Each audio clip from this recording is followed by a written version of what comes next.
I'm live outside of Old Main, just one of the many places that will be ringing out its bells tomorrow to honor a civil rights leader. Good evening. The Reverend Dr. Martin Luther King, 39 years old and a Nobel Peace Prize winner, and the leader of the nonviolent civil rights movement in the United States, was assassinated in Memphis tonight. Some people were crying and distraught, and some were just left dumbstruck. You know, how could this happen? On April 4th, 1968, outside of a Memphis, Tennessee hotel, the country was sent into a frenzy, leaving people like Professor Gerald Jordan, a U of A journalism student at the time, in disbelief. I just really felt that this was progress stopped. You know, the civil rights movement had been dealt just a lethal blow. It was just kind of a numbing event that here I'm trying to write something about this or cover this, and still I'm, stuck with that just overwhelming feeling of loss.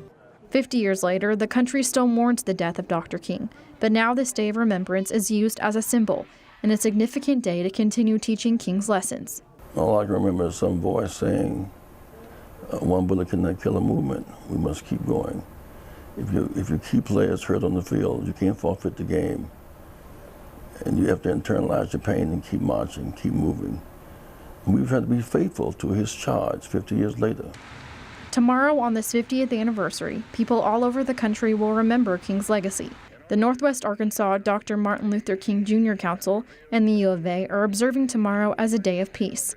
Events on campus will begin at 10 a.m. in Mullins Library, the live stream of the National Civil Rights Museum's Day of Remembrance. At 3:30 in Hillside Auditorium, the public is invited to watch the museum's official 50th anniversary ceremony, featuring a laying of the wreath and remarks from civil rights leaders. And at 6:01, the U of A will join churches and campuses across the nation by ringing the bells of Old Main 39 times, one for each year of King's life. Now, Professor Jordan tells me that being a student here at the U of A and working for the Traveler on the day of King's assassination is something he will never forget. And he's proud that his alma mater is continuing to share King's legacy with generations to come. Earlier today, I had the pleasure of joining the Respect program right here in the Union as they set up for their annual What Were You Wearing art installation. This idea started back in 2013 after an Arkansas professor, Dr. Wyand, read a poem titled What I Was Wearing. She was so moved by Mary Simmerling's work that she wanted to bring it to life. For way too long, people have asked sexual assault victims, particularly young women, what they were wearing when they were assaulted, making a connection with their wardrobe and their reason for the attack. People like graduate assistant Kate Baver said it's time to get the conversation on sexual assault and away from the victims. There is just this stigma of victim blaming. And so, as you can see with some of the clothes, we have clothes ranging from a child's 2-year-old pajamas.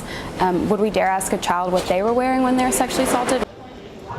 The clothes that you've seen on your screen were donated by local thrift stores and used based off of survivor stories from students right here at the U of A. Now, after speaking with the members of the Respect program, they want everybody who sees this art to understand one thing, that ending sexual violence will never be as easy as changing your clothes. I have one of those many resources for seniors right here behind me at the Career Development Center. I'm live in front of Holcomb Hall, the center for nearly 1,500 of the international students that have been brought to the U of A. We've been experiencing these high winds all day, but luckily we did stay away from that rain, and that hasn't been the case lately. With heavy rains and severe weather being experienced all over the U.S., it's important for people to know how to stay safe. The National Weather Service has issued a severe weather warning for all counties in the surrounding area. According to the National Weather Service, Arkansas has had an estimated 6.7 trillion gallons of rainfall this February, causing major flooding and severe weather warnings for most areas. And while people may be aware of spring showers, most say they don't know how to protect themselves. The biggest danger is that people have a tendency to think they can do more than they can when these storms pull up. But severe weather doesn't just stop with heavy rain. One of the biggest misconceptions is we'll never get hit by a tornado. And Joplin thought the very same thing until the EF5 tornado hit their city. So we really have a complacency mindset when it comes to tornadoes in northwest Arkansas. This does include with tornado season starting this month, it's important for people to know the facts and know what precautions to take, like knowing the difference between a watch or warning. A tornado watch means there's a potential for the development of a storm or tornado, so be aware. A tornado warning means that one is forming or has been spotted, and you should take immediate action. Stay away from windows and doors, get to the basement or the centermost room in the building, and bring supplies with you, like shoes, food, water, and blankets. When it comes to safety in the rain, it may only be a light downfall, but the roads can still be very slick and puddles may easily form. To protect yourself and never use cruise control while driving, slow down and use the UAPD's motto of turn around, don't drown. You'll see a lot of road closures during heavy rain events in northwest Arkansas. The roads are closed for a reason. Please make sure you just turn around. It may take you a little longer, but we want you to get there safe. Now, we will be experiencing some rain this weekend and into next week when students will be traveling for spring break. So Captain Mills tells me it's important for students whenever they're traveling to be aware of the weather conditions and keep a close eye on that radar, not only for the destination that they're going to, but for all those places in between. People worldwide celebrate a man of peace tomorrow. I'm live on campus with why he had such a big impact on the world. UATV starts right now. Do you ever feel like you just can't get any good Wi-Fi in Fayetteville? Well, that's not because it's a busy college town. I'm live inside of JB Hunt, where earlier this afternoon I met up with their IT guys who broke down the problem for me.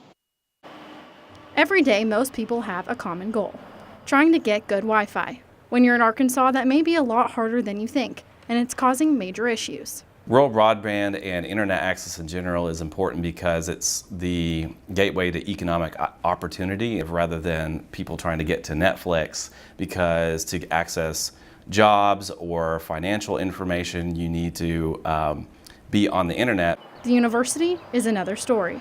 Sometimes I'll be like doing some work online in class and it'll just kick me off or just will not load. That's really frustrating because I'm just having to repeat my work. Wi-Fi is streamed through wireless access points found in the ceiling of buildings like the one above me. But this is just the tip of the iceberg. Behind this is infrastructure that makes it all work, and getting that Wi-Fi to go through buildings to people's devices can be very difficult to do. The kind of building structure, glass, bricks exterior, even where you're standing in a building can make a big difference, and it doesn't just stop with a big city like Fayetteville. I'm originally from Hot Springs, and my house out there, the Wi-Fi is so bad. We can't even get normal Wi-Fi. We actually have to get Wi-Fi from our phone service. There's a lot of really far-flung places in the state of Arkansas, and really it's about the cost structure of, can the companies that are providing the access afford to roll out what is a very expensive infrastructure to a very small customer base. 661,000 people in Arkansas have access to only one wired provider. 230,000 have no providers where they live at all, ranking Arkansas the 48th most connected state. And due to government laws and spending, this may not change anytime soon. Now, Turner tells me that they're constantly trying to improve Wi-Fi. They're even looking to make outdoor-specific Wi-Fi in the near future, but they do need students' help, and you can do so by submitting your feedback and suggestions to their IT services website. Spring break is one of the most anticipated times of the year for students, but what exactly does it cost them? I'm live on campus with more coming up next.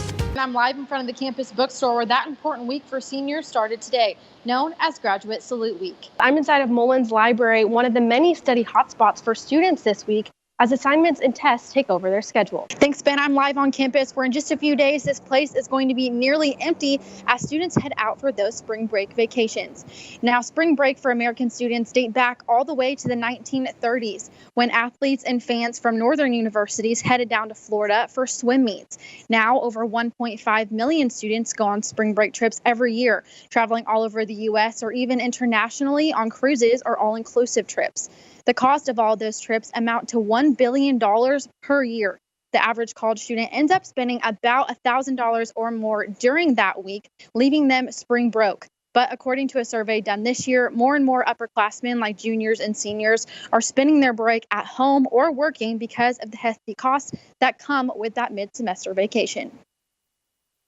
Well, freshman and sophomore year, there's all those extravagant spring breaks, and they all add up to be a bunch of money. And then junior and senior year, you kind of just want to go home and chill with your parents because you're more cautious about money.